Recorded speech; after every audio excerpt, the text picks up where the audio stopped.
പ്രിയപ്പെട്ട കുട്ടികളെ, ഈ കവിതയൊന്ന് കേട്ടു നോക്കൂ. സുശീൽ ശുക്ലയുടെ കവിത പേട് നമുക്കൊന്നും കൂടി കേട്ടു നോക്കാം.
എല്ലാവർക്കും ഈ കവിത ഇഷ്ടമായോ?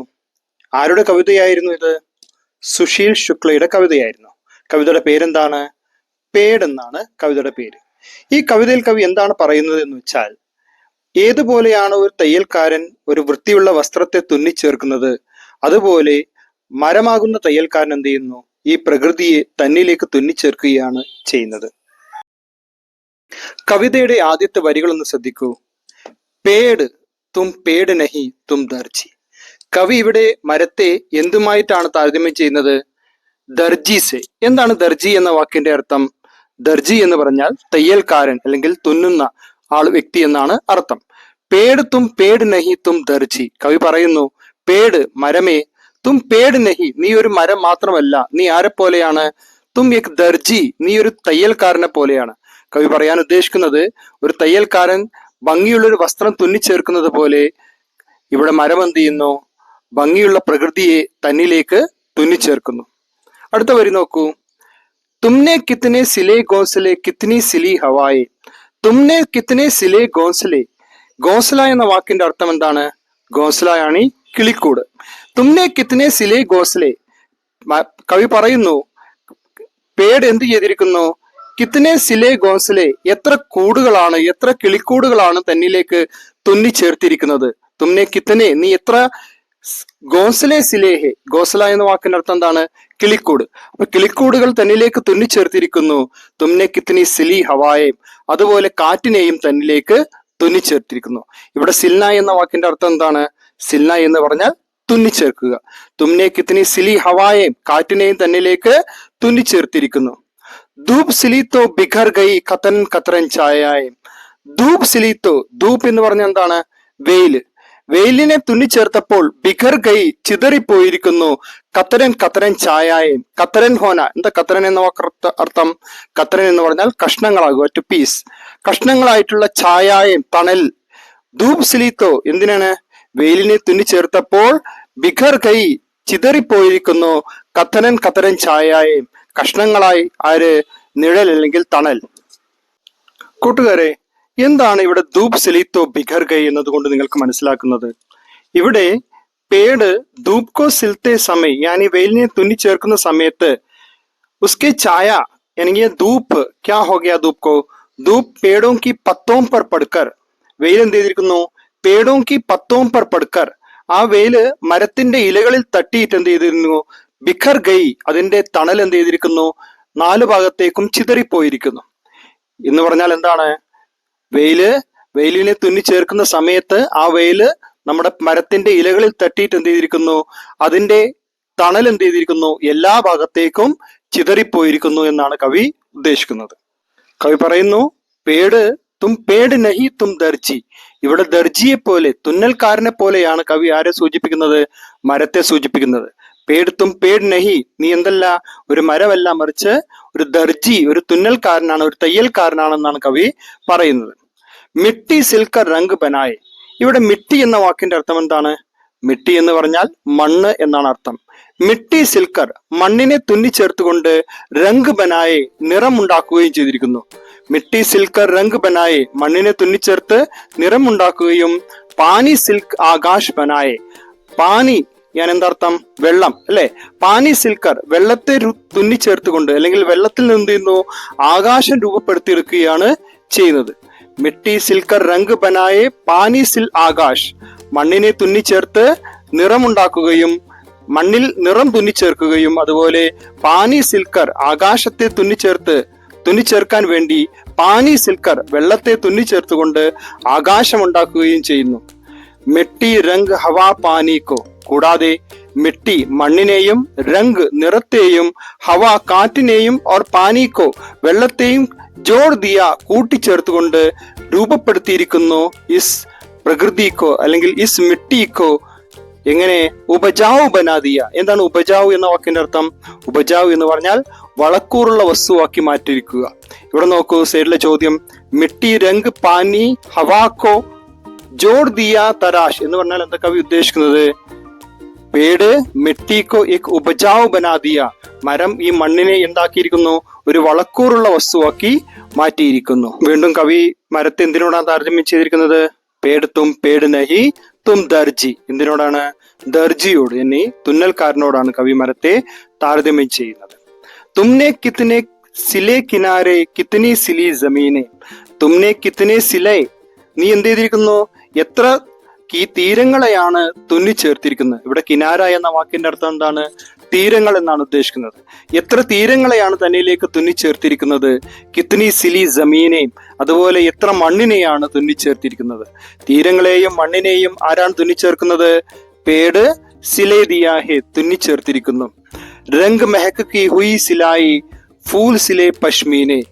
രംഗ് മെഹക് കി ഹുയി സിലായി, രംഗ് നിറം, മെഹക് സുഗന്ധം, ഹുയി സിലായി അത് തുന്നിച്ചേർത്തുകൊണ്ട്, ഫൂൾ സിലെ ഒരു പൂവിനെ തുന്നിച്ചേർത്തിരിക്കുന്നത് ഏതുപോലെയാണ്? പശ്മീനെ, ഒരു കമ്പിളി വസ്ത്രത്തെ പോലെയാണ്. എന്താ പശ്മീന എന്ന വാക്കിന്റെ അർത്ഥം? കമ്പിളി വസ്ത്രം എന്നാണ് അർത്ഥം. അപ്പോ രംഗ് നിറങ്ങളെയും, മെഹക്ക് എന്താ മെഹക്ക്? സുഗന്ധം, ഖുഷ്ബു, ഹുയി സിലായി അതിനെ തുന്നിച്ചേർത്തുകൊണ്ട്, ഫൂൽ സിലേഹെ ഒരു പൂവിനെ തുന്നിച്ചേർത്തിരിക്കുന്നു. ഏതുപോലെ? പശ്മീനെ. പശ്മീന എന്ന വാക്കിന്റെ അർത്ഥം എന്താണ്?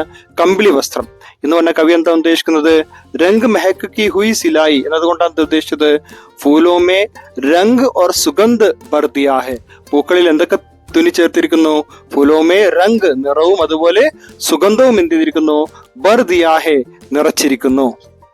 അടുത്ത വരി എന്താണ് വീണ്ടും പറയുന്നത് കവി? പേട് തും പേട് നഹി തും ദർജി. നമുക്കറിയാം മരത്തെ എന്തിനോട് താരതമ്യം ചെയ്തിരിക്കുന്നത്? എക് ദർജി സെ, ഒരു തുന്നൽക്കാരനോട് താരതമ്യം ചെയ്തിരിക്കുന്നു. അടുത്ത വരി നോക്കൂ. ആം മേ ആം K സോദ് സിലേഹെ jamun may jamun K. എന്താണ് ആം എന്ന് പറഞ്ഞാൽ? ആം എന്ന് പറഞ്ഞാൽ മാമ്പഴം. മാമ്പഴത്തിൽ എന്തിരിക്കുന്നു? ആം കെ സോദ് മിലേ, മാവിൽ എന്ത് ചെയ്തിരിക്കുന്നു? മാമ്പഴത്തിന്റെ സ്വാദ് നിറച്ചിരിക്കുന്നത് പോലെ ജാമുൻ മേ ജാമുൻ കെ, ജാമുൻ ഞാവൽ പഴം. അപ്പോ ഞാവൽ പഴത്തിന്റെ മരത്തിൽ എന്തിരിക്കുന്നു? ഞാവൽ പഴത്തിന്റെ സ്വാദ് നിറക്കുകയും ചെയ്തിരിക്കുന്നു. ആം, മാവിൽ ആം കെ സ്വാദ് മിലേഹെ, എന്തിന്റെ സ്വാദാണ്, എന്തിന്റെ ടേസ്റ്റ് ആണ് നിറച്ചിരിക്കുന്നത്? മാമ്പഴത്തിന്റെ ടേസ്റ്റ് ആണ്, മാമ്പഴത്തിന്റെ സ്വാദാണ് നിറച്ചിരിക്കുന്നത്. അതുപോലെ ജാമുൻ മേ, ഞാവൽ പഴത്തിലോ ജാമുൻ കെ സ്വാദ്, ഞാവൽ പഴത്തിന്റെ സ്വാദാണ് നിറച്ചിരിക്കുന്നത്. ബാഗ് മേ ബാഗ് കെ സ്വാദ് സിലേഹി, ബാഗ് യാനി പൂന്തോട്ടം, പൂന്തോട്ടത്തിലോ ബാഗ് കെ സ്വാദ് സിലേ, ഒരു പൂന്തോട്ടത്തിന്റെ പൂന്തോട്ടത്തിന്റെ ടേസ്റ്റ്, ആ സ്വാദ് രുചി എന്ത് ചെയ്തിരിക്കുന്നു? നിറച്ചിരിക്കുന്നു. നിറയെ പൂക്കളാൽ നിറച്ച ഒരു പൂന്തോട്ടത്തിൽ ഒരു പൂന്തോട്ടത്തിന്റെ സ്വാദാണ് എന്ത് ചെയ്തിരിക്കുന്നത്? നിറച്ചിരിക്കുന്നത്. വൻ കെ പേടുമേ, വൻ കെ പേട്, വനം എന്നാണ് എന്താണ്? ജംഗൽ. ജംഗൽ കെ പേടുമേ, കാട്ടിലെ മരങ്ങൾ കൊണ്ട്, കാട്ടിൽ മരങ്ങളാൽ എന്ത് ചെയ്തിരിക്കുന്നു? വൻ കെ സ്വാദ് സിലേഹെ, ആ വനത്തിന്റെ സ്വാദം എന്ത് ചെയ്തിരിക്കുന്നു? നിറച്ചിരിക്കുന്നു. എന്ന് പറഞ്ഞാൽ ജംഗൽ മേ കൈ പേട് ഹെ, കാട്ടിലെന്തുണ്ട്? ധാരാളം മരങ്ങളെ തിങ്ങി നിറച്ചിരിക്കുകയാണ് അല്ലെ. ഇങ്ങനെ തിങ്ങി നിറഞ്ഞുകൊണ്ടിരിക്കുന്നത് കൊണ്ട് എന്തിരിക്കുന്നു? അവിടെ ഒരു ഇരുട്ട് നിറഞ്ഞിട്ടുണ്ടാവും. ഇങ്ങനെ ഒരു വനത്തിൻ്റെതായ ഒരു അന്തരീക്ഷം ഉണ്ടാക്കാൻ എന്ത് ചെയ്തിരിക്കുന്നു? വനത്തിൽ ശ്രമിച്ചിരിക്കുന്നു. അപ്പൊ എന്തൊക്കെയാണ് ചെയ്തിരിക്കുന്നത്? ഒന്ന്, ആം കെ സ്വാദ് മിലെ, മാവിൽ മാമ്പഴത്തിന്റെ ടേസ്റ്റും, ജാമുൻ മേ ജാമുൻ കെ, ഞാവൽ പഴത്തിന്റെ ടേസ്റ്റും നിറച്ചിരിക്കുന്നു. ബാഗ് കെ സ്വാദ്, ബാഗ് എന്ന വാക്കിന്റെ അർത്ഥം എന്താണ്? പൂന്തോട്ടം.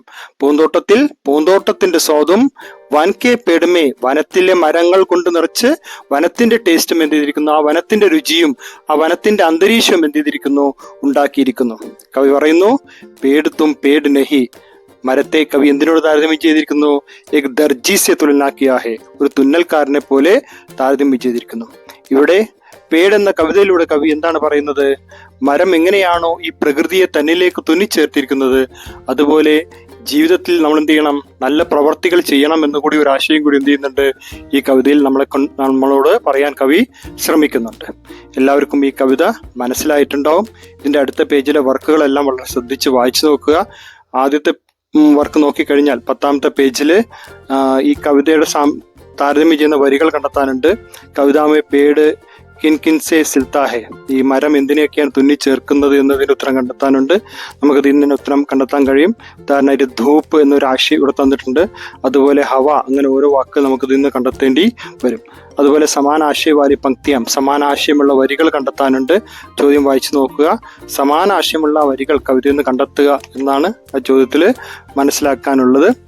പിന്നെ അതുപോലെ ആപ്പസി സംബന്ധ്, आपसी संबंध पहचान कर സിലെ യാ സിലി സെ പൂരാ കരെ, പരസ്പര ബന്ധങ്ങൾ മനസ്സിലാക്കിയിട്ട് സിലെ അല്ലെങ്കിൽ സിലി എന്ന് ചേർത്ത് എഴുതുക എന്നാണ് ചോദ്യം. ഇപ്പോൾ സിലെ ഗോൺസലെ, അതുപോലെ സിലി ഹവായം, ഇതുപോലെ നമ്മൾ പൂരിപ്പിക്കണം. ഇപ്പൊ സിലി കലിയ, ഇങ്ങനെ ഈ വാക്കുകൾ ഇതുപോലെ ജോയിന്റ് ചെയ്ത് എഴുതാനാണ് അടുത്തത് പറഞ്ഞിരിക്കുന്നത്. അതുപോലെ തന്നെ എല്ലാവരുടെ ആശയം മനസ്സിലാക്കി കവിയുടെ ആശയം എഴുതാനുള്ള ചോദ്യങ്ങൾക്ക് ഉത്തരം എഴുതാൻ ശ്രമിക്കാം. ഈ ക്ലാസ് എല്ലാവർക്കും മനസ്സിലായെന്ന് കരുതുന്നു. നമുക്ക് അടുത്ത പാഠവുമായി അടുത്ത ക്ലാസ്സിൽ വീണ്ടും കാണാം.